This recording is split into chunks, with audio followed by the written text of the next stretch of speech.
এবার ছড়া কবিতা শোনাবে আমাদের বন্ধু সুবা। নতুন খাবার লিখেছেন জাতীয় কবি কাজী নজরুল ইসলাম।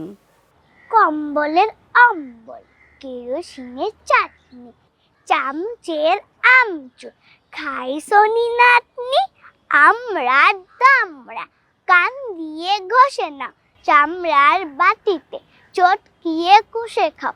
শিয়ালের ন্যাজ, গোটা 2 প্যাঁচ, বেশ করে ভিজিয়ে ঘুট করে খেয়ে ফেল। মুখে কোনো কথা এলো, কি মজা চিজিয়ে, ঝুমকলতার পাতা, লাল পুতুলের মাথা, ঢেকিতে বেশ করে পার দিয়ে, তারপরে খেয়েও মেখে শিকিতে, দাদার গায়ে কাদা, সাথে ছেঁচা আদা, খুব কষে মাখিয়ে পেরালি নাকে কিংবা কারো টাকে, খেয়েও দেখি নেচি করে পাকিয়ে।